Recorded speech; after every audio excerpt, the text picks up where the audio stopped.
On today's episode of the Bradeaux and Will Show, we're going to talk about if this winning streak is sustainable, potential trade targets for the Rockets, and also who's the current best prospect on this young team. Stay tuned, you're not going to want to miss this one.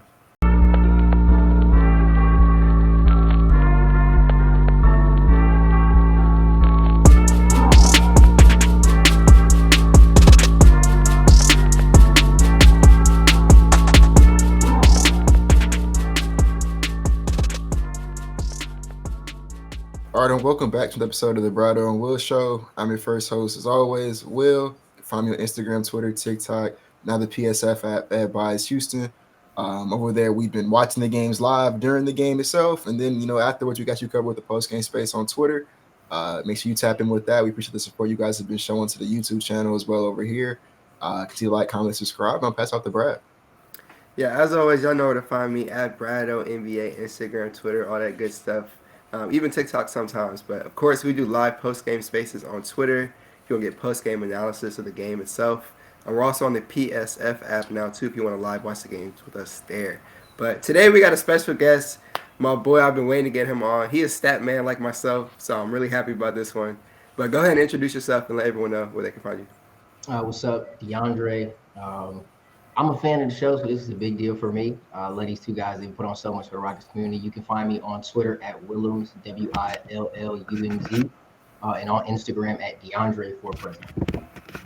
Definitely, for sure. Look, I appreciate you. I know you're a fan of the show. And again, we talk to him all the time on the Twitter spaces. So I know he knows this stuff. So it's definitely going to be a good episode. So we're going to kick this one off. Again, Rockets, if y'all haven't seen on a 6-game winning streak, beat a good stretch of teams.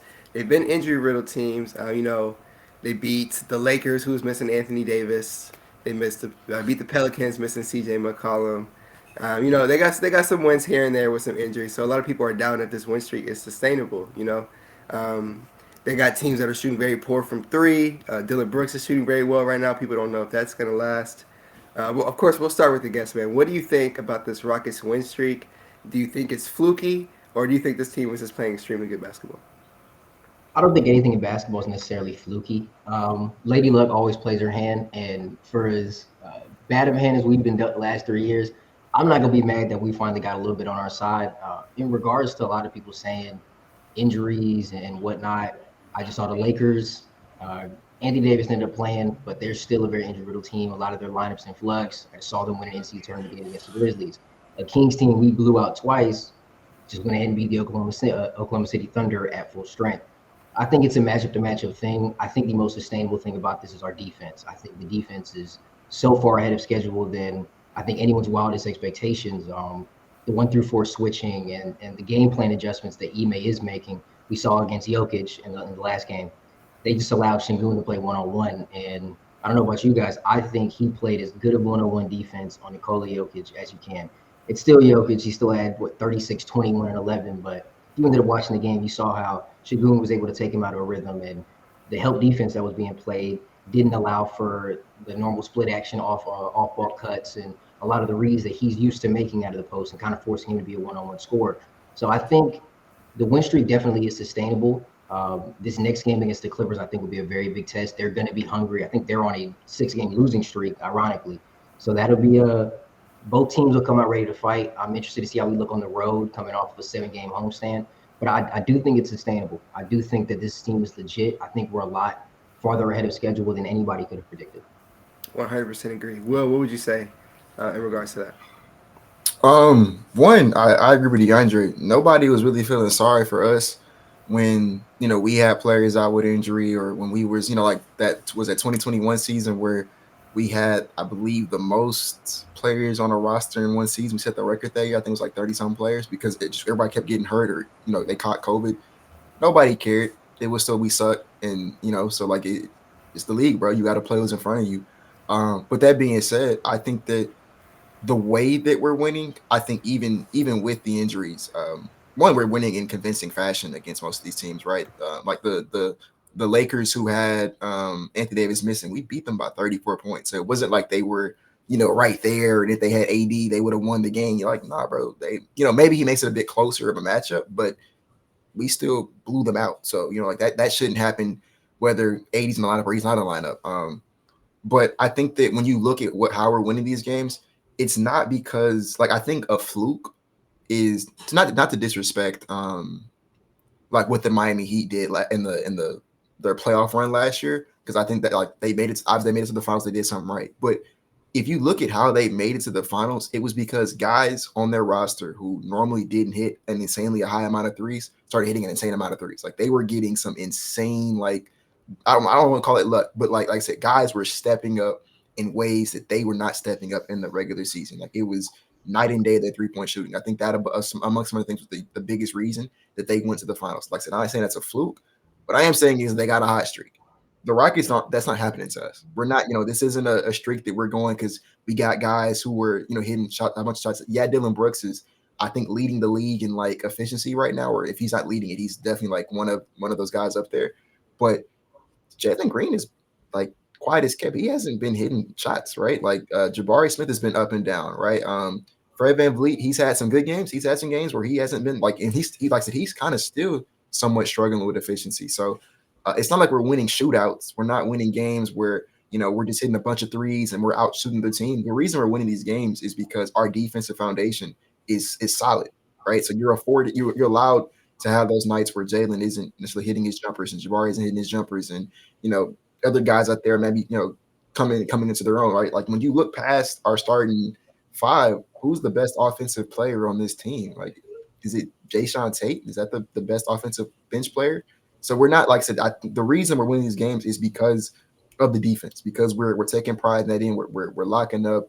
We're playing for each other. You know what I'm saying? It's not just a bunch of guys going out there, like I said, hitting step back threes over and over again. Like they're moving the ball, they're playing for the team, and stuff like that is sustainable. That's not, like I said, that's not a overnight thing. That's not a we're getting lucky thing. Like you can, if your defense is as solid as as Udoka wanted to be. That was the thing that he wanted to do when he was brought in. That's why he brought in Dylan Brooks. That's part of the reason why he turned down James Harden and chose Fred VanVleet, because he wanted to set a foundation defense. That's what he wanted our culture to be. And so when you look at that as like your floor, your ceiling, what gets you to your ceiling is then if Şengün can continue to progress forward, if Jalen progresses forward, if our offense then makes up for that. I think that's what's going to take us to that next level. So in terms of what we've seen so far, I wouldn't say it's a fluke at all. I mean, we might see, we may not beat the Nuggets again, right? Because that's a pretty good team and they were without Jamal Murray. But I think that we are definitely like, we're not the same team we were last year, 100%. This is not like we talked about it last episode. This isn't the 2022 run where we were beating up on teams by out shooting them. That was like a 6-7 game win streak, something like that. This isn't that. These guys are real. And like I said, it may not necessarily be beating the Nuggets again, but like I said, we're not that last year's team. You can't rest your players against us no more. Every single night, even that night against outside of the Magic game, that night against the Warriors where we ended up losing, we were in that game the whole time. It wasn't until Steph Curry became the best player on the planet that we lost that one, and like that's gonna happen. Like you really can't do nothing about that if Steph goes nuclear on you. So, yeah, no, I wouldn't say nothing about this as a fluke. Yeah, and I think in my personal opinion, the numbers have been backing it up. When you go out cleaning the glass, net rating wise, this Rockets team, they're seventh on offense, third in defense, fourth overall. Some stats that I think have this team playing really well. They're second right now in secondary assists. That's a hockey assist if you don't know. They're averaging 4.1 of those a game. They cut the isolations out completely. Only 4.1 ISO possessions a game as well. Um, Boxing out, they're doing the little things, playing good defense, as DeAndre mentioned. Şengün's playing good individual defense, and of course you got guys like Jayshawn Tate, Tari Eason, of course Dylan Brooks, Fred VanVleet's been playing well. Even Jeff Green going in there, as old as he is, playing really good switchable defense. So as a unit, they're playing really good team defense. As I mentioned, doing the little things like boxing out. They lead the league with 10.1 of those a night. Even on offense, Fred VanVleet, he's in charge of everything with him and Alperen Şengün, the low turnover guys, take care of the rock. They're averaging 10.6 screen assists, I believe, second in the NBA behind the Warriors. So things like that, all of those stats in mind, Udoka has completely changed this team, and they're playing a lot better brand of basketball. And I do think it is sustainable. There have been some teams that have been injured, but I'm not necessarily concerned. As Will said, they played a good Warriors team, and they were down by a lot, and they actually came back, as you said, took a 2-point lead, and they ended up losing because of Steph. So, again, we've seen them beat some good teams. They got the Clippers up next, who, of course, have a 6-game losing streak, but that's still going to be a tough game, along with the Lakers game right after that, and then the Golden State one as well. even though we might not see Dre or Steph because Draymond is Nah, crazy. Draymond already got suspended, Yeah, he got so suspended 5 we games. ain't gonna see him. So we might not see Steph because of the injury. But I'm hoping to see this Rockets team play some really good teams because that's when I find out what they're ultimately made of. But I have faith in them, but I got to see some more evidence before I put all my chips in. But I love everything I'm seeing. The stats back up what we've been seeing. It's been a great brand of basketball. And everyone's shooting better because of it. The ball movement is contagious and they're getting better shots. And Ime was like, hey, like, yeah, our shooting percentages were bad last year, but we don't necessarily need to bring in a whole bunch of new guys. They just need to take better shots. And we've been seeing that, and it's been looking a lot better. So I've been excited watching this team. It's been fun. So we'll see. They got a good test coming up, and that'll give us a better judgment on everything. Did you want to add anything else, any of you guys, before we go to the next topic? Yeah, just regarding like how sustainable this really is. Just some lineup data, especially with our starting five. Mm-hmm. We have the fourth highest net rating with the five-man lineup with at least a lineup for 100 minutes, and the only lineups above us are the Celtic starters, the Nuggets starters when Jamal was healthy, and the Nuggets with Reggie Jackson instead of Jamal Murray. So it's some good company to be in. That starting five is it's legit, and the defense that they're playing, the mentality that Dylan Brooks has brought, and all five guys really buying into that culture of defense. I don't think we've been particularly great offensively. I don't think that we've had one game where the entire unit's been cohesive on the offensive end. I still think that they're working the kinks out on that side, and I think once they do find where the spots on the floor we are going to attack. Brad brought it up how they've basically completely cut out ISOs, and for a guy like Jalen Green last year who was primarily on the ball, was running a lot of DHOs, ball screens, and ISO ball. Him transitioning out of that, like once he finds the rhythm in his offense, Dylan Brooks' shot attempts have virtually been cut down in half these last couple of games, and really finding that rhythm in the offense, who's getting the shots, when they're getting the shots, what exactly is our go-to play, which is something we did not have last year, even though one was staring us right in the face. It'll continue to grow, to continue to get just continue to get better overall. And when the bench unit fully gets healthy, when the men comes back, Tari Eason finally gets back into a groove. I know he's been a little up and down lately, but Jock Lando's dealt with a lot of injuries too. I think when he starts to get his feet underneath him, and he can maybe potentially provide that kind of stretch five role that I think Ime wants to play him in. I think even then the bench unit's net rating will get even better. So I do think this will be sustainable. The expectations I had before the season, honestly, they've been raised. And I was probably a bit more optimistic than most people were coming in just because of how far ahead of schedule we do look, especially on the defensive end, and just knowing what the offense has the potential to look like as they continue to gain chemistry and gain rhythm with each other. Yeah, no, I think you make an excellent point there. So they can look a lot better. As well as mentioned, Jalen Green has been inconsistent, and we can see him be more consistent. There's a lot of things that can look a lot better. And again, it's still very early. They've exceeded all expectations. And one more thing I wanted to mention, you mentioned Dylan Brooks. He's been cutting his shot attempts down. In his past 4 seasons in Memphis, he's played 245 games. Only in 7 of those, he took 6 or less shots. In Houston already, he's had 3 games where he's taken 6 or less shots in only 9 games. So that shows you he's bought into this role of playing very, very hard defense and helping this team get wins. He's not as concerned as chucking up shots as he said in the offseason. Hey, I want to come out here with a bigger role. And that hasn't been the case. He just wants to come in here and play defense. So that's a great sign. So for people who say, oh, Dylan Brooks isn't going to shoot like this forever, he's not really shooting like that, to be honest. He's not making that much of an impact offensively for them to win and lose games, in my personal opinion. But he's going to go in there and make an impact defensively, and that's going to swing a lot of games. But I did want to add one more thing to the before we move to the next topic. One with Dylan Brooks as the person who Dean did not want him. I think the pretty ironic thing about that is, yeah, he is. I think he's taking around like 8 shots a game this season, which is the second lowest since his. I'm sorry, it would be the lowest since his second season in the NBA, if I'm not mistaken. So like it's like Dan said, it's like nearly half of what he took in Memphis, and it's definitely like a complete mentality shift. And it's kind of crazy for me because I'm watching the games and he's like I said, he's not taking that many shots, but the ones that he do take, yeah, he has the 1 or 2 shots a game where you're like, all right, Dylan, like don't take that one again. But what I also think that I think Jada kind of talked about this. Maybe there's some bit of like an agreement that like he gets to have like as part of him playing a role, he gets to take one stupid shot a game, something like that. I don't know. Maybe that's some type of agreement he has with Udoka. Um, but I'm not gonna lie to you, man. When I watch these games, I've never walked away with the impression that he's shooting too much. In fact, I walk away with I want him to shoot more. Like that's kind of where I'm at sometimes watching things. Like I really wish this guy would be a little bit more aggressive because when he's looking for his shot for some odd reason right now it's really going in. So yeah, shout out to Dylan Brooks. I want to make sure I stand on when I was wrong about that. But the second thing I want to talk about what DeAndre said with the lineup that was better. One of the three lineups that was better than us included the Reggie Jackson Nuggets. So like when people say, "Oh, y'all only won," because you beat a Jamal Murray-less Nuggets team. That's the same team that beat the Warriors last week, right? The same Warriors team that beat us. They beat them without Jamal Murray. So they're not. It's not a scrub team. That's not a what I'm saying? They're not like on their last leg without one of their best players. Nikola Jokic is the best player in the NBA. Michael Porter Jr., Aaron Gordon, really good basketball players. KCP, really good basketball players. The young guys on their second unit have really elevated their games.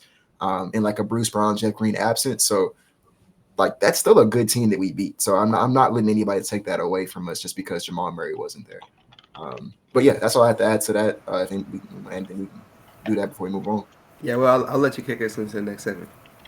All right, so the Chicago Bulls are probably on the verge. Well, not probably. They all but said they're going to trade Zach LaVine at some point in time, whether it's at the trade deadline or the off season, which I think obviously is the right move for them to make.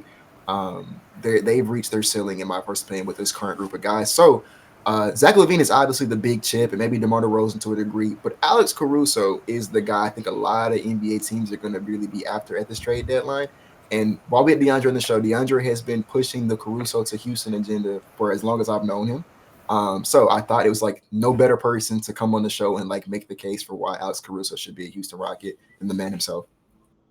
I mean, this is it's such an easy sell. I can't even say it's just my opinion anymore. If you check any defensive metric, whether it's defensive Darko, defensive EPM, defensive plus minus, if he's not number one, he's number two. And if you know anything about these metrics, they lean so heavily for bigs because of the impact rim protection has. For a wing defender to be at the top or near the top of all of these lists, it gives you the idea of how impactful he is. And then when you watch the games and see when they play the Phoenix Suns, he's the one checking Kevin Durant. When they need to get in the defensive set, he's the one telling LaVine, I need you there on the nail. Hey, DeMar, he's going to drop here. You recover over. Like, that's him. That's his job. And just imagining adding that to what we've already brought in with Dylan Brooks, imagining what he'd be able to teach in terms of screen navigation, in terms of being a POA defender to a guy like Amen Thompson. To me, it can't be a better fit. I think Ime Udoka would find so many ways to utilize him. I've seen a lot of people say, well, we have too many guards. He isn't just some traditional like point guard. If you watch, like a lot of times he's really playing the three, and in some lineups with the Bulls playing the four because of how ball dominant LaVine and DeMar DeRozan are. And when Lonzo was in that lineup, he was basically the four, especially on the offensive end, where he's either sitting in the corner or he's cutting into that dunker spot. So I think he would fit in very seamlessly with the offense and the defense. He's not going to be a guy that takes up a huge chunk of shots.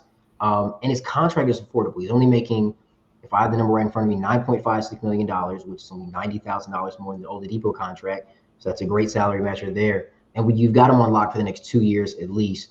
And I don't think he'd be a guy as great as he is in that role. He's not going to be the guy that goes out and commands 15, 20% of your salary cap. So I don't think re-signing him would be an issue. He went to Texas A&M. Bring him home. Bring him home. I think if they're trying to really make a push for the play-in and playoffs, I've been a proponent of keeping those Nets picks. I think the Nets are going to be pretty bad either this year, next year, or the year after that. And I think those picks will be worth gold for that moment you're really willing to go after a superstar. You kind of need those picks to make that move. But Caruso's a guy that you can get for a protected first. I know the asking price for good role players last year was about 5 seconds. For some reason, 5-second round picks was just what every team was throwing in trades last year for these good role players. I think he'll cost a little more than that because of the contract he's on and just the pure impact. But he's still not going to be a guy that goes out there and I need 2 first-round picks like you would for OG Anunoby. I need to go out there and break the bank to go get him. It'd be an affordable win-now move. I think that is the major key in all of it. I was seeing on Twitter they were trying to push Mikal Bridges, and seeing the trade packages people were coming up with. It's like those are moves you make for a Joel Embiid. Those are moves you make for a Damian Lillard. Those are those type of trade packages. And no disrespect to Mikal Bridges, but he's not the guy that takes you over the hump. And I don't think the team is quite ready to we haven't gotten to the hill yet to be taking over the hump. So it's still a ways to go with the team. Bring in a guy like Caruso, who's another veteran presence, a guy who's been on a championship team, a guy who knows how to win, how to play the right way, and can buy into a system. I don't see how it can go wrong. Yeah, and I got some stats pulled up. We know how impactful Alex Caruso is defensively, and I'll touch on that in a second. But offensively, this is a guy, 36 plus, percent 3-point shooter in his career. That's going to obviously be helpful to this Rockets team. He has a really high just field goal percentage in general, effective field goal percentage if you want to be more specific. 73 right now this season to start the year. Defensively, though, in relative to his position, very good at blocking shots, 100th percentile in block percentage, 95th percentile in steal percentage, and just a very good point of attack offender. And as you mentioned, to be at the top of those defensive metrics as not a big man, it really does show you how impactful a wing or a guard is when you're in that position, that highly ranked. So a Caruso who is only making around 9ish million if I'm not mistaken, is a guy they can definitely go out there and grab. They have players that are tradable, of course, like an Oladipo, and you have picks as well. It depends on what you ultimately want to give up. And this is a guy that you can slot into that backup unit, of course, next to Amon, next to Tate, Eason, and maybe Jeff Green as well if they don't get another big man by the time the playoffs swing around or if the play-in swings around. But again, he's extreme. That's a guy that's going to help you make that push 1,000%. He fits in perfectly. I really think this Rockets team has a really good defensive unit, but adding another guy who's top three in the league as a guard defender, top two, maybe top one, and that's gonna push this team into really good grounds. So yeah, that's where I stand. I'd make a move for that. I've heard Malcolm Brogdon talk, I've heard Buddy talk, but hey, I'm big on defense with this Rockets group. That's gonna help them ultimately win games if they're gonna be taking care of the ball the way they've been, and yeah, there's a reason they're third right now in net rating defensively per Cleveland Glass. So again, adding another defensive piece is going to be scary. But Will, what would you say, man? What would you do? I think y'all have covered it for the most part. Caruso, I think, is one of, if not the most underrated role player in the NBA. I think a lot of people who just kind of casually watch the game don't really understand how good he is, especially considering he was like the Austin Reeves before Austin Reeves, where it's like the token white boy in LA that Bleacher Report hypes up for no reason. And I think I kind of fell victim of that a little bit when he was in LA, but watching him in Chicago, I'm like, yo, like, nah, this guy is like legit. And DeAndre touched on it a little bit. I think one of the concerns from people who are like, I don't know about a Caruso trade is like he plays the guard position. And for me, it's like, one, I don't like, we only, for me, the only guards in this team, we only have three guards. We have Amin, Jalen, and Fred. I have no problem introducing a fourth one into that rotation some kind of way. But the beautiful thing about Caruso is that when he was in Chicago, he really wasn't even playing the one or the two. Like Andrew said, there were some times where he was straight up the power forward in that lineup. And he's what, 6'4", 6'5". So he has a little bit of size on him. 6'5", so he's taller than Jay Sean Tate. But yeah, he plays similar to Jay Sean. He plays so much bigger than like what his height suggests. And you guys heard the stats here, like, and it matches the eye test when you watch him. One of the reasons that Chicago Bulls team before Lonzo Ball got hurt, the reason why that team was at the top of the Eastern Conference that year was because, well, I wouldn't say that was because, but one of the biggest reasons why was because Lonzo and Caruso were like two of the best defenders in the entire NBA that year. And they were just going out there and causing straight havoc on the defensive end. And then DeMar and Levine were taking them home offensively. And so, like, you talk about a team, we talked about in the last segment that their identity this season, they want to have a strong foundation defensively. That's what they want to make their bread and butter on. Bringing in, like, someone who, like I said, is one of, if not the best, like, perimeter defenders in the NBA. Pairing him with Dylan Brooks, with Jay Sean Tate, with Tariq, and Jabari Smith kind of starts to shake back, and you have Amin Thompson, Fredman leading that picture, all coached by Ime Udoka.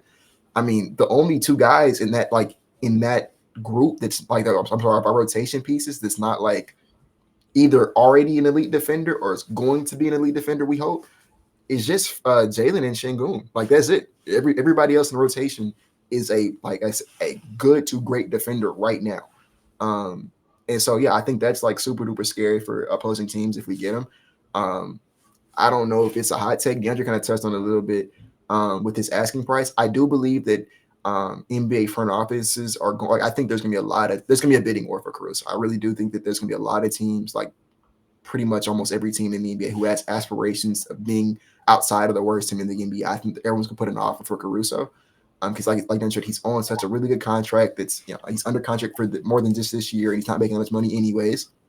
And then he's super duper impactful. He can fit into just about any type of scheme, any type of offense that you want to run. He can fit in and be impactful. So I think that like the starting price for sure is going to be at least a first, and then I know they're probably going to want two, maybe like a swap for the Rockets. I'm like interested. I'm willing to throw in the Oladipo contract. That's like that's no concern to me. But yeah, I'm for sure throwing in Brooklyn's first round pick this year. I would try to protect it as best I can, but I'm flexible with that. And then we have a bunch of second round picks between this season and next summer. Next off season. They can have however many of them that they want. Just pick it, take your pick. You want all of them? Cool. Like what I'm saying. Like you can take them all. Just bring me Caruso. Like I said, he'll be under contract beyond just this season, so he can. And he's not that old. I mean, look up how old Caruso is. He just still turned 31. Okay, yeah. So he's not about to age out the NBA. It's not like he has another good 2, 3, 4 seasons in him. Um, so yeah, I think that if the price is right and the deal is there, I think you got to do it. That's just me though. Yeah. Just double check. So he turns 30 in the upcoming months. So He, yeah, he turns 30.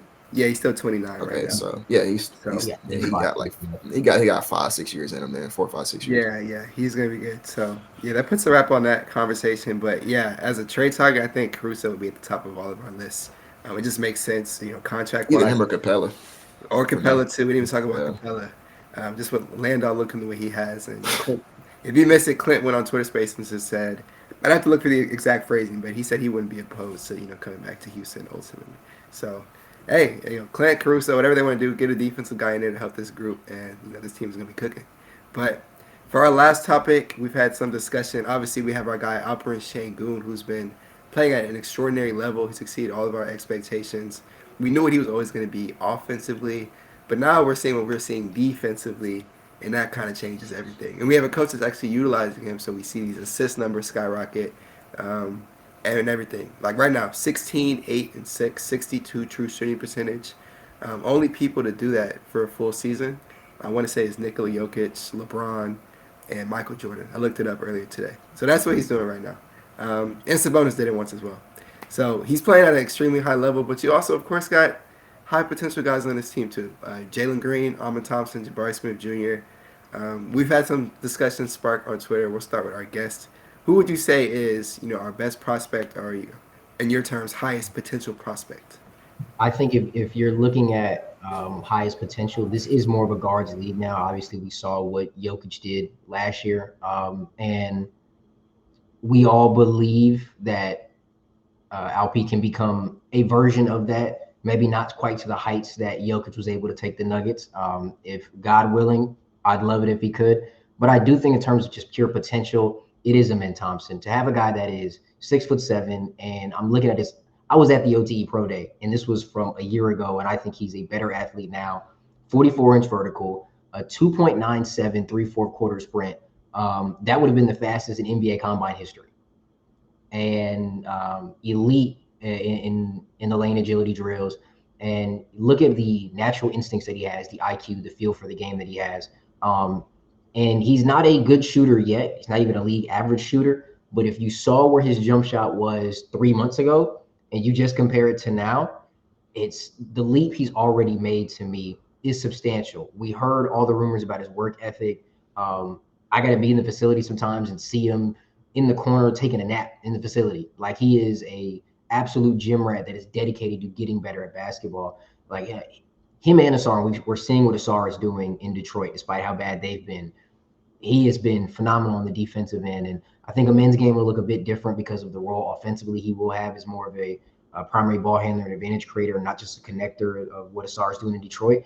But just seeing the potential that he has, seeing how hard he works, knowing how intelligent that he is a 2K My League nerd. Like you can ask him about any NBA player, and he will tell you about him. Like the dedication he has in the film room, the dedication to getting better, the shooting coaches that we have in Royal Ivy and Ben Sullivan, and seeing the progression they've already made. I do think his ceiling is the highest on the team. If you were just saying who's the best player on the team right now, we all know it's number 28 from Turkey. We all know it's Şengün. I think he should be getting legitimate all-star hype this year. I think he's been one of the 5 best centers in basketball this year. And the improvement that he's made defensively and how Ime is using him schematically on the defensive end, obviously we haven't seen it in a playoff setting yet, but it does give you a bit of a peek as to how this team has been built around him on the defensive end and how we'll be able to utilize him and still kind of hide some of the natural weaknesses he does have. As good as he has been this year defensively, I have the stat, not the best stat in the world for us, but we are still 28th in rim protection this year in terms of field goal percentage at the rim. Part of that is by design. Ime has said he wants to run shooters off the three-point line. He wants to make sure teams don't get the looks that they were getting against the Rockets last year. I don't have the exact number, but I saw it on Twitter where teams are shooting like 4% below expected three-point field goal percentage against us. Some people want to say that that's just because, they're missing shots. No, watch the game. We're running them off the line, and if they are getting looks, they're not good looks. And if it is a good look, it's with half a second left on the shot clock, and you got to throw a grenade up. So I do think that just in terms of pure prospect, if you're just going based off purely potential, it is Amen Thompson still until we are shown otherwise. But if it is just pure player, I would say it like this. Şengün clearly at this point has the highest floor out of everybody. I know at this point he will be an all-star level center at worst because that's how he's playing right now. And I think he still can reach another level. But I do think Amen Thompson at his best, with just his natural physical gifts, the IQ he possesses, and if the jump shot just gets to league average, he doesn't even have to be an elite shooter. If it just gets to league average, you've got something there that doesn't come around often. A 6'7" primary advantage creator who can go on the other end and at times be your POA defender. It's going to be a monster and help defense. That's scary, and that's not something that we've seen in a very, very long time. There's not many people you could compare him to. It was something I was struggling with pre-draft as to who to really compare him to. I heard Andre Iguodala. I was hearing people say taller Westbrook, a whole bunch of other things, but it's hard to really nail down what this kid is and what he can be. But that's the beauty of it, right? Like he is so talented and so dedicated to getting better. We have no idea how good he really can be. So I think that's why, for me, I would still say he's the highest ceiling prospect on the team. Yeah, and I'll say this. I think you're absolutely right. When it comes to Alperen Şengün, from what we've seen, the trajectory he's on, I like to compare him to the guy everyone likes to compare him to, Nikola Jokic. Look at him right now, year 3. Şengün's averaging 19.4 points. Jokic averaged 18.5. Jokic averaged 10.7 rebounds. Şengün's 8.2. Assist numbers are nearly identical, 6.1 to 6. And Şengün is shooting more efficiently from the field, and he has a better box score plus minus, which is a metric that kind of shows you how effective a player can be. So yeah, right now, Nikola Jokic was an All-Star year 4. I think Şengün will be an All-Star year 4. That shows you how good that he is. Extremely high floor, as you mentioned. And yeah, anytime we're talking about best prospect, we're not saying, this is the better player right now. It's more so, who has the highest potential. So if someone says Amen Thompson, it's no knock on Alperen Şengün because we know how good he is. He's obviously the best player on this team. He's playing like a top 20 player in the NBA at this point in time, honestly. But looking at Amen Thompson, I think you put it on the money. You got to see Amen Thompson up close at OTE. You see the intangibles, you see the IQ, you see the athletic ability, and if that's all put together with a jump shot, and you have an extremely good talent. You look at Asar Thompson right now, who of course was a worse prospect than Amen coming out, extremely close, but Amen was always the better twin. You see how impactful he is right now for Detroit when he's given those starting minutes. Amen's in a situation where he wasn't thrown in to that starting unit and to go out there and just do as much as possible. Asar's out in Detroit on a 2-10 basketball team, and he's going to get a lot of minutes. Right now he's behind Fred, and we'll see Amen's fully untapped potential, in my personal opinion, come year 3 when Fred is here or gone, depending on that team option. So highest potential, I'm on record saying it before this season started. I had Amen Thompson. I will say it's a lot closer now that I see Alperen Şengün playing some defense. That makes it kind of crazy in my personal opinion. He's really impactful defensively. So I'll switch. I'll say this. I got Amen right there, but just because I see Alp playing defense and I know he can get better there, and I know he already has an extremely high floor, I'll stick with. I'll switch it up. I'll say Alp for now. Brad, you're not standing on business, man. I'm not standing on business. I'm not standing on business. But I didn't realize Şengün was going to come out here and be that good of a defender. for you to go out there against the best player in the world who has all-time high efficiency, advanced stats above, those of Michael Jordan and LeBron James, and to pretty much guard him one-on-one. They threw him on the island and said, hey, guard this guy one-on-one. He held that man to 7 of 17 from the field, blocked him a few times, and held his own. Held his own. That's not easy to do. Nikola Jokic is an efficiency merchant. One of the best to ever do it. Might be top 10 all time when it's all said and done. And he held his own. He's still 21. He's only going to get better. Just got a good defensive coach. So if he's doing that, I know what he's doing offensively. The jump shot's going to come. Free throw shooting is going to be a lot more. As we see now, he's hitting the Dirk fade. 10 of 15 right now for mid-range, 66.7%. Second in the league behind Chris Middleton. All these things are coming into the fold, and I already know he's got crazy post work. He's got the floating jump shot now that he takes at the pick and roll if they're sagging too much. Dude's a crazy talent. So I might just go with him as the best prospect right now and the most potential because, sky's the limit if he's playing defense, in my personal opinion. But Alvin Thompson, of course, good problem to have if he beats Şengün because we already know where Şengün's going to be. So hopefully, that's why I said this. Hopefully, Alvin is the better prospect or a better player prospect because if you got those two clicking, this Houston team is going to run everything for the next 10 years. But yeah, what would you say, Will? I'm gonna stand on business. I said it before the season, but I said it before he was even a Houston Rocket. I said it in the pre-draft process. I thought that Amin Thompson would come in and be the best prospect on this team. I do think that people get confused in the difference between the best prospect and the best player. That there's a difference there. The best player is just who on your roster right now is playing the best basketball, which I don't think anyone can even dispute is Alperen Şengün. I don't think it's been particularly close.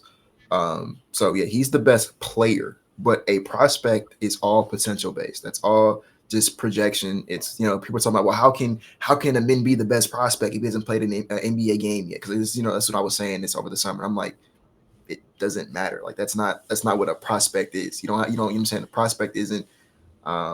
He comes in and drops a 50-point triple double, so that means he's the best prospect now. Like that's not how that works. And so for me, I think DeAndre hit it on the nose. And y'all know I've been like I said, I wanted him in Thompson. When we got the 4th pick in the draft, I've been super duper high on this guy throughout the whole pre-draft process. And I'm ladies a Rocket, a 6'7" point guard who can make any pass in the book.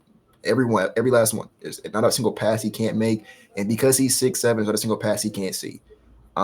He's the best athlete on both teams every single night.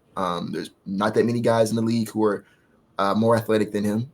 He's just going to come in. So once again, that also opens up driving lanes and, like I said, windows he can make passes that some people just can't make because they won't have the athleticism that he has, the body contortion, the speed, the agility, the verticality, like all that stuff. He's just, like I said, leaps and bounds better than the next guy. He projects to be a really good defender. Like that is one of the biggest things that him and his brother took pride at in OTE was their ability to lock up. Now, Asari is a bit better at that because I think DeAndre hit the head on the nail. His role as a wing and as a, he's kind of more in that like Andre Iguodala. I don't know. He's more in that mode. I'm gonna lock your favorite player up. Whereas Amin is more, I'm gonna run the offense, and that's gonna be a little bit more taxing. And he doesn't have as much energy to commit defensively as Asari will. But I still think he's gonna be a really good defender. Like I think he's gonna be one of the best guard defenders in the entire NBA if he hits his stride. And so the only thing that Amin, doesn't project to be like really, really good at is shooting the basketball. Like I think he's gonna be a good finisher, rebounder, defender, playmaker.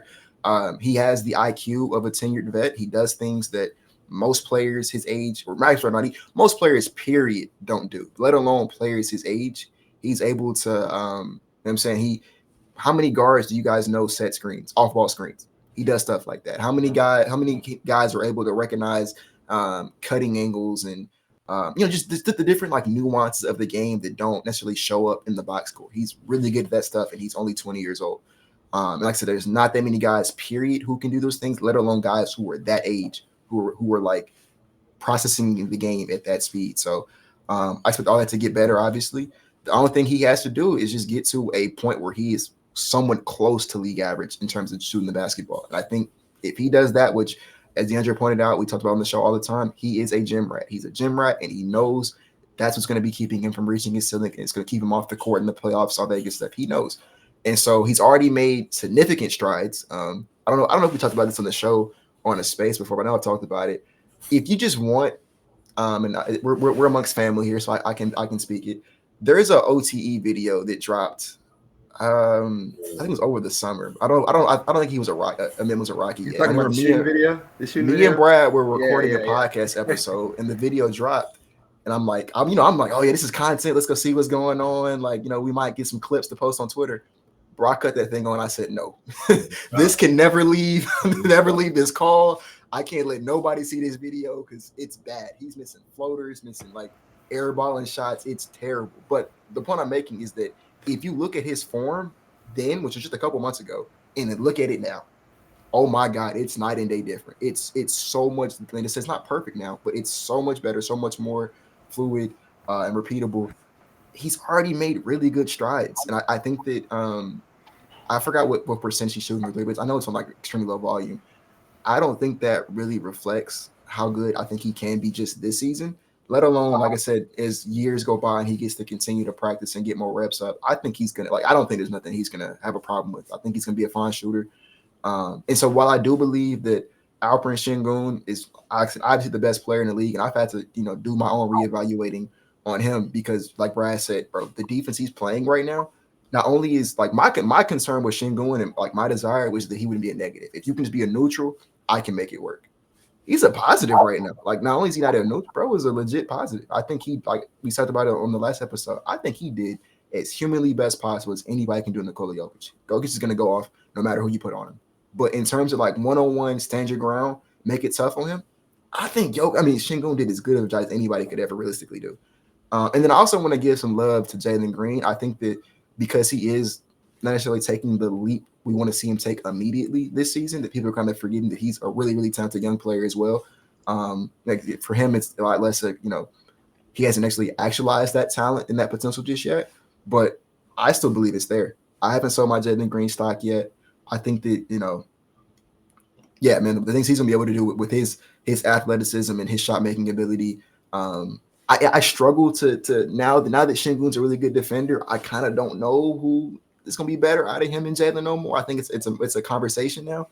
But I still think Amen's better than both, even with that. And like Brad touched on too, I think that that's just a good problem to have when you have these three talented guys on the same team, and you're like, man, which one of these guys is going to be the best in 5 years? Like we genuinely don't know. You can make an argument for each of them.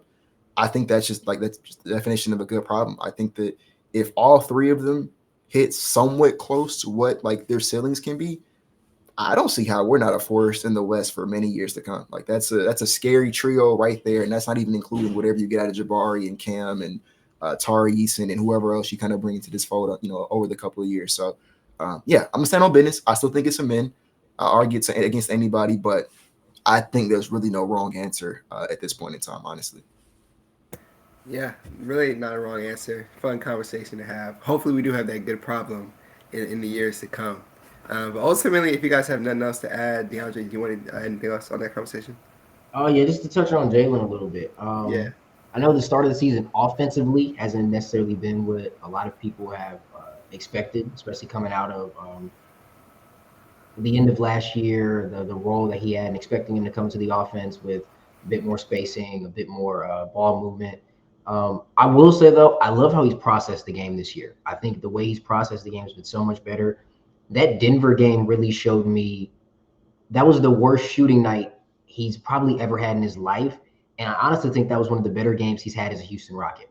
5 assists, no turnovers, 8 rebounds, still was a +10 on the in the plus minus. And the fact that Ime still trusted him down the stretch to stay in the game, first of all, which is a massive thing, and to put the ball in his hands, which is an even bigger deal.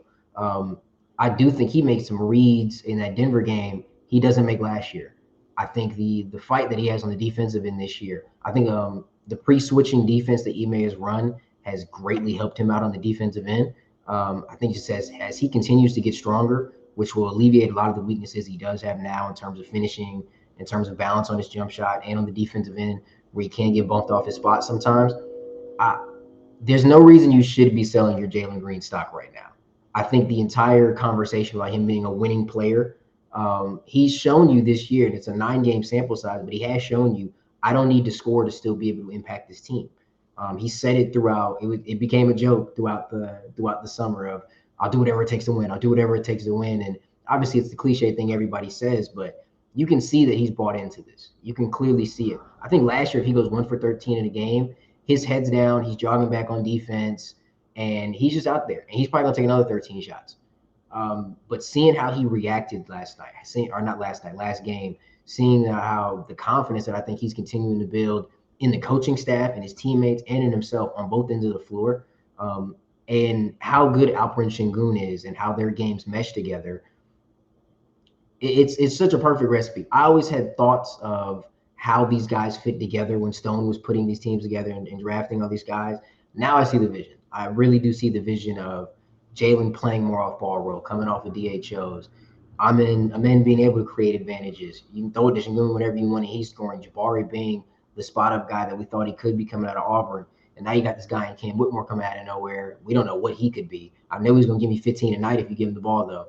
So I think just with all the plethora of prospects we have and the way that they'll be utilized, especially under a coach like Ime Udoka, who, man, if they haven't given him a lifetime contract already, whatever you got to do, Tillman, whatever you got to do, Stone, give that man a key to the city if You you got to want make that happen. sure that man stays in Houston. Yeah. So I do think, especially regarding Jalen and just all these guys in general, seeing how they bought into a winning culture.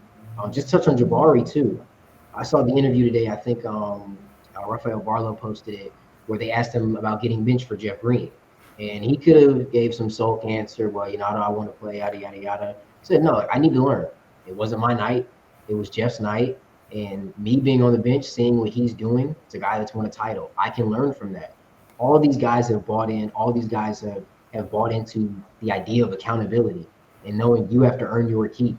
That this is not it's not a democracy. You don't get your own say. Like, this is Ime's team. Ime is going to let you know if you're hooping or if you're not hooping. And I think that is going to drive all of these guys to be what we all believe they can be. Yeah, I 100% agree. I'm happy that you brought up that Jabari point. I really like that answer. Very mature answer. You said, hey, like, Jeff went there and did a good job. I can learn some things from that. And that's what you want to hear from young guys. As Dylan has said time and time again, these are young guys that are sponges. They really want to go out there and learn. I mean, just to go back to the whole conversation, like, this is a young team that's only going to improve. And I'm just excited to see it. So, yeah, that's all we got for this episode. DeAndre, bro, I appreciate you for coming on. Of course, appreciate you for always watching. I think you're going to do big things. One of my favorites in the Rockets community. I'm going to make sure people, figure out who you are because you put out a lot of great content, man. So I want to appreciate you for coming on the show. And, of course, if you have anything else, coming up or something that you're planning to do, let the listeners know so they can put it.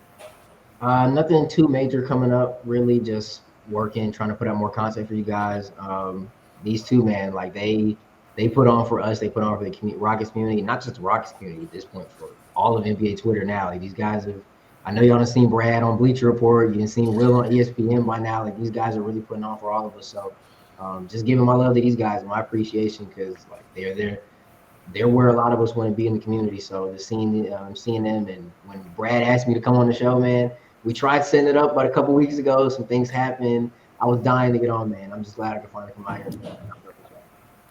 Yeah, definitely. And we're going to put his Twitter handle and everything, all that in the description so y'all can find him on Twitter and socials and all that good stuff. But yeah, man, of course, appreciate you for having you on. Will, did you want to add anything else?